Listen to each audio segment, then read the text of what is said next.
É comum essa crítica lá em Brasília, que os ministros eram indicados por deputados, por senadores, até a chegada do Bolsonaro, né? Então lá havia o famoso balcão de negócio.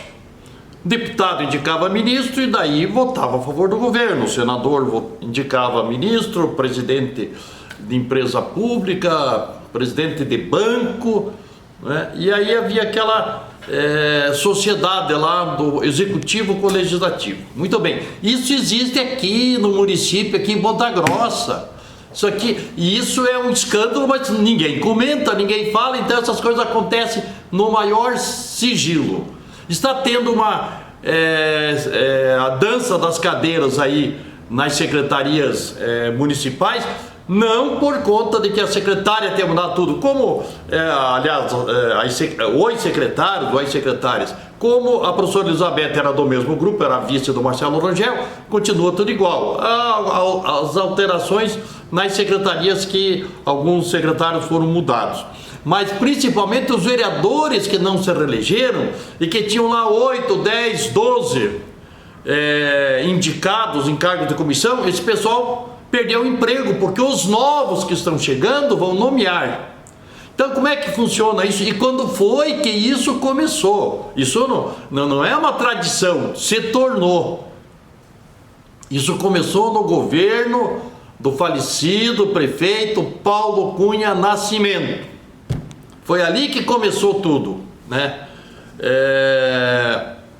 Os vereadores formaram um grupo, né? E aí esse grupo de vereadores estão para votar as matérias do governo, começaram a nomear cargo.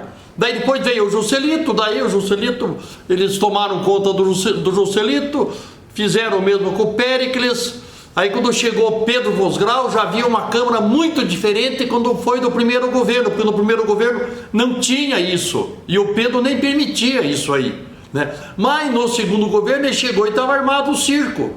Então agora, o que aconteceu? O vereador Daniel Mila, 10 dias aí antes da eleição, reuniu um grupo de 13 vereadores, tiraram uma fotografia, grupo dos 13 forma comissão para a mesa da Câmara.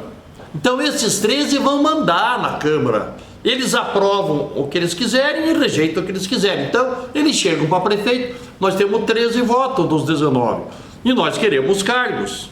Quer dizer, essa negociação nem precisa ser colocada na mesa com a prefeita Elizabeth Schmidt, porque ela já estava sendo feito com o governo Marcelo Rangel, só mantém. No lugar dos que perderam a eleição, entram os vereadores governistas novos que estejam no grupo dos 13. Com isso, o poder legislativo perde uma de suas razões de ser, que é de fiscalizar o executivo. Está lá na Constituição. Está na Constituição do Estado, está na Lei Orgânica do Município, que é a Constituição Municipal. Se eu tenho 10 pessoas indicadas, há quem tenha 15. Há quem tenha 15. Ou quem tenha tido 15, eu não sei, da atual composição que tomou posse agora no dia 1º, se alguém tem 15 mais antes, tinham, né? Os manipuladores, os coordenadores do grupo majoritário. Então isso é uma questão que precisa ser investigada, precisa ser denunciada, porque daí o vereador indica os amigos dele, não quer saber se são competentes, não são, os amigos que arrumam um voto para ele, o filho do amigo, o pai do amigo, enfim, né? E você pega aí 13 vereadores, né, que tomando por base esse grupo que garantiu a eleição do Mila, né? De 10 para cada um são 130 empregos na prefeitura. Mas as pessoas precisam trabalhar na iniciativa privada.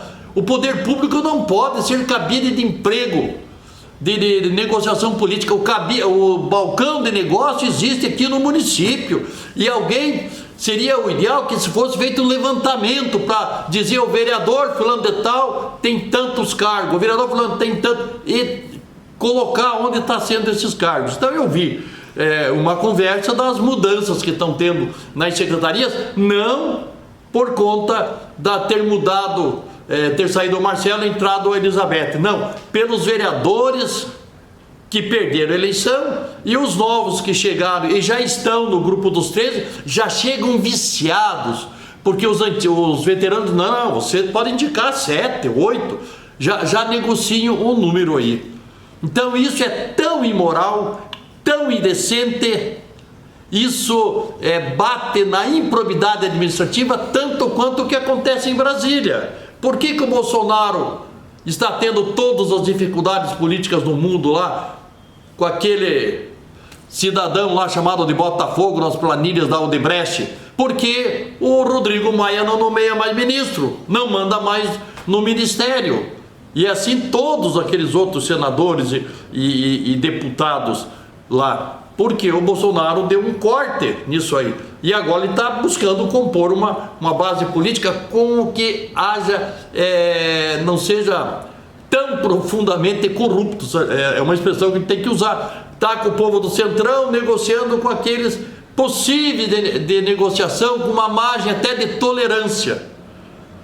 Diferentemente do que o Rodrigo Maia fez, está abraçando lá o PT, pessoal e tal. Mas isso tem aqui em Ponta Grossa.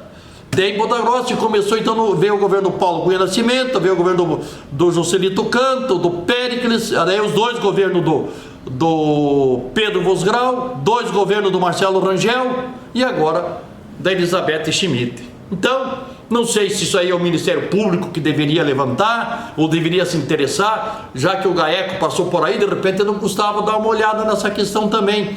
Porque com isso o vereador perde a essência do exercício do seu mandato, porque ele não tem moral para fiscalizar. No instante que ele levantar uma crítica contra o governo, que ele fizer uma denúncia, se ele tem 10 nomes, esses 10 são demitidos. E daí? E daí? Então, onde fica o interesse público? Onde fica o discurso mentiroso da campanha? Onde fica o juramento falso que os vereadores fizeram, que a prefeita fez, né, em ter como norte o zelo pelo interesse público? Então é um assunto que a gente fala lá de Brasília, mas que tem aqui, e vale a gente aproveitar para resolver as mazelas locais onde nós podemos influir. Em Brasília nós não podemos, mas aqui nós podemos. E quem sabe alguém levanta uma lista dessa aí para a gente denunciar alguém que possa fazer isso. Eu acho que estaria prestando um grande serviço à comunidade pontagrossense.